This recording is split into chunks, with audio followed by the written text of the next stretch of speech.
Hello friends, welcome to bright future. Friends, आज के जो टपिकटी बोलबो सेटा होच्छे menstrual hygiene. Menstruation is a sign of normal female body. मेंस्ट्रुएशनटा होच्छे एकटा नर्माल साइन, এটা একটা নর্মাল সাইন ফিমেলদের ক্ষেত্রে। It is a common physiological process. এটা একটা common physiological process. This is not unhealthy or unhygienic. এটা আনহেলদিও নয়, আনহাইজেনিকও নয়। This facts are the basic elements of hygiene during menstruation. এখানে কিছু কিছু মৌলিক উপাদান আছে যেগুলো মেনস্ট্রুয়েশনের সময় দেখা যায়, যেমন physical and psychological changes accompanying the menstruation include. মানে যখন মেনস্ট্রুয়েশন হয় তখন ফিজিক্যাল এবং সাইকোলজিক্যাল কিছু চেঞ্জেস দেখা যায়, যেমন pain in waist, leg and pelvis. যেমন অনেকেই বলে থাকে কোমরে যন্ত্রণা হচ্ছে বা পায়ে বা পেলভিসে পেন হচ্ছে, এরকম বলে থাকে। দেন টেন্ডেন্সি অফ ফ্যাটিক, একটা দুর্বলতা কাজ করে। স্লাইট চেঞ্জেস ইন মুডেরও চেঞ্জেস হয়। অর সাইকোলজিক্যাল কন্ডিশন, মানে সাইকোলজিক্যাল কন্ডিশনের চেঞ্জেস হয়। There may be some changes in the breast, এবং ব্রেস্টেরও কিছু চেঞ্জেস আসে। অনেকের মানে ডিসকমফোর্ট ফিলিং হয়, তারপরে পেইন ফিলিং হয়। দেন হচ্ছে সাম ফ্যাক্টস রিগার্ডিং মেনস্ট্রুয়াল সাইকেল। কিছু এখানে কিছু কিছু ফ্যাক্টস আছে মেনস্ট্রুয়েশন সাইকেল সম্পর্কে, যেমন menarche may appear any time between 10 to 17 years of age. মানে মেনার্কি বলতে ফার্স্ট পিরিয়ডস বা মেনস্ট্রুয়েশন, ফার্স্ট মেনস্ট্রুয়েশন 10 থেকে 17 বছরের মধ্যে দেখা যাবে।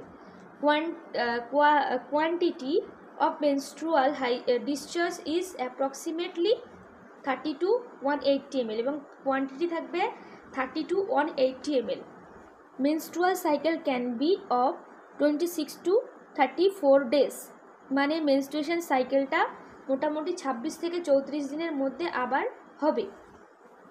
দেন general duration of discharge is 1 to 7 days, এবং মেনস্ট্রুয়েশনের ডিউরেশনটা মোটামুটি ডিসচার্জের সময়টা থাকবে 1 থেকে 7 দিন পর্যন্ত থাকতে পারে। Clots are a sign of abnormality. যদি ক্লটস হয় তাহলে এটা একটা abnormality sign. Then major factors affecting the menstrual cycle include changes in environment and working hours, emotional setback, disease, use of medicines, etc. Actually কিছু কিছু কন্ডিশনের জন্য menstrual cycle ঠিকঠাক মানে নিয়মিত হয় না। যেমন যদি এনভায়রনমেন্টের চেঞ্জেস হয়, যদি ওয়ার্কিং আওয়ার্স যদি চেঞ্জেস হয়, দেন ইমোশনাল যদি কোনো প্রবলেম থাকে, ইমোশনালি যদি কোনো ডিস্টারবেন্স থাকে, দেন কোনো ডিজিজের জন্য যদি কোনো মেডিসিন খেয়ে থাকে, তাহলে সেই ক্ষেত্রে আমাদের মেনস্ট্রুয়াল সাইকেলের একটা অনিয়মিত দেখা যায়। Medically sexual intercourse is not bad during menstrual period. Actually medically বলা হচ্ছে যে সেক্সুয়াল ইন্টারকোর্স মানে মেনস্ট্রুয়েশন চলাকালীন করা যাবে, এখানে কোনো বাধা নেই। But tradition related to individual values, aesthetic sense and hygiene advice against it. কিন্তু মানে কিছু কিছু ট্র্যাডিশন অনুযায়ী বা কিছু কিছু রিলিজিয়ানের ক্ষেত্রে এটার বিরুদ্ধে আছে। মানে এই সময় মানে সেক্সুয়াল ইন্টারকোর্স করা যাবে না। Cleanliness and care during menstrual cycle. পরিষ্কার পরিচ্ছন্নতা এবং কীভাবে যত্ন নেব মেনস্ট্রুয়েশন সাইকেল হলে বা পিরিয়ডস হলে। Daily bath and keeping the genital organs clean is necessary.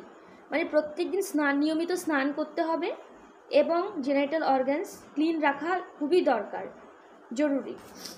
Clean sanitary pads should be used to be absorb the discharge, এবং স্যানিটারি ন্যাপকিনস যেটা আমরা ইউজ করে থাকি এটা অবশ্যই ইউজ করতে হবে ওই ডিসচার্জটাকে অ্যাবজর্ব করার জন্য। Pieces of old clothes, rags and dirty cotton may cause infections. কিন্তু যদি কোনো নোংরা কাপড় মানে কেউ যদি কাপড় ইউজ করে থাকে বা নোংরা আনক্লিন কটন যদি ইউজ করে থাকে তাহলে সেটা ইনফেকশনের কারণ হয়ে দাঁড়ায়। Then tampons which are placed in vagina are convenient and easy to use. মানে এখানে ট্যাম্পুনস যেটা ভ্যাজাইনাতে প্লেস করা হয় আর এটা মেনস্ট্রুয়েশনের সময় ইউজ করা হয়, এটা একটা কনভেনিয়েন্ট এবং ইজি, যেটা ইজিলি মানে ইউজ করা যেতে পারে। This should be used continuously after consulting a physician. এটা মানে কোনো ফিজিশিয়ানের সঙ্গে কনসালটেশন করার পরে এটা তো কন্টিনিউয়াসলি ইউজ করা যেতে পারে। In case of unmarried or virgin women its insertion in the vagina may tear the hymen. যদি কোনো আনম্যারিড মহিলা বা ভার্জিন ওমেন যদি এই ট্যাম্পুন্সটা ইনসার্ট করে নেয় ভ্যাজাইনাতে তাহলে তার জন্য অনেক সময় হাইমেনটা ছিঁড়ে যেতে পারে বা টিয়ার হতে পারে। Then in spite of costly or branded sanitary napkins low cost but hygienic sanitary napkins can be used. যদি মানে ব্র্যান্ডেড যদি স্যানিটারি ন্যাপকিনস যদি ইউজ করতে যদি না পারে তবুও মানে লো কস্টের হাইজেনিক স্যানিটারি ন্যাপকিনস অবশ্যই ইউজ করা দরকার এই সময়। Then disposing the sanitary napkins in toilet. Sanitary ন্যাপকিনসটা টয়লেটে ডিসকার্ড করতে হবে। Or in sewer can obstruct the drainage system, বা কোথাও গর্ত করে সেখানে ফেলে দিতে পারে। Combustion is the best choice for this small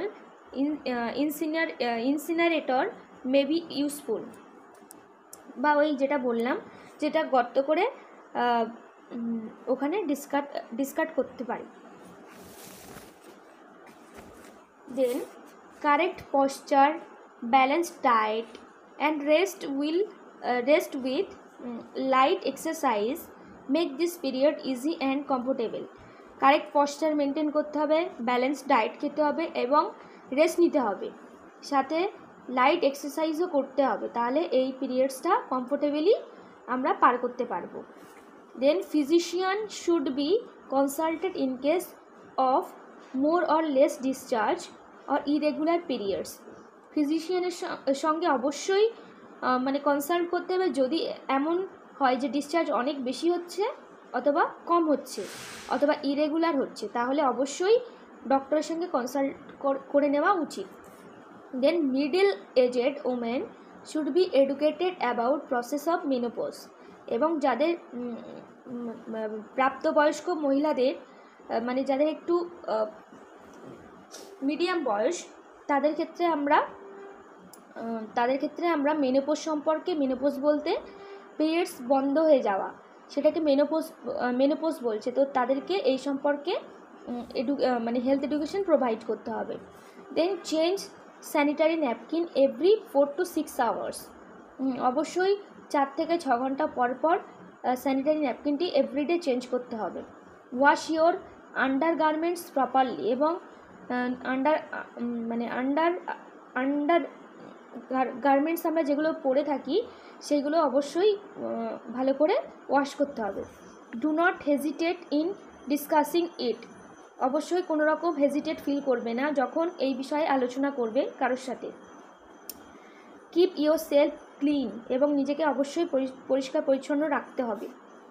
tips for maintaining menstrual hygiene. কীভাবে আমরা মেনস্ট্রুয়াল হাইজিন মেনটেন করতে পারবো তার একটা tips. Wash hands before and after using menstrual periods. যখন পিরিয়ডস হবে তখন মানে আগে এবং পরে অবশ্যই হ্যান্ড ওয়াশ করবে। বাথরুমে যাওয়ার আগে এবং পরে অবশ্যই হ্যান্ড ওয়াশ করবে, ওটা ইউজ করার আগে। দেন অ্যাভয়েড সেন্টেড প্রোডাক্টস। অবশ্যই সেন্টেড যে প্রোডাক্টগুলো রয়েছে সেগুলো আমরা অবশ্যই অ্যাভয়েড করব, মানে যে প্যাডগুলোতে বেশি সেন্ট দেওয়া থাকবে সেগুলো ইউজ করব না। Then stay hydrated and eat well. এবং সবসময় জল খেয়ে আমাদের শরীরটাকে হাইড্রেটেড করে রাখতে হবে এবং ভালো ভালো ভালো খাবার খেতে হবে। নেলস মাস্ট বি কাট, অবশ্যই নখ কাটতে হবে, ওই সময় নখ বড় রাখা চলবে না। তো আজকের ভিডিওটা এই পর্যন্ত। ভিডিওটা ভালো লাগলে অবশ্যই লাইক করবে, কোনো প্রশ্ন থাকলে কমেন্টে জানাবে এবং আমার চ্যানেলটি যারা সাবস্ক্রাইব করেনি তারা সাবস্ক্রাইব করবে এবং বন্ধুদের ভিডিওটি শেয়ার করবে। Thank you.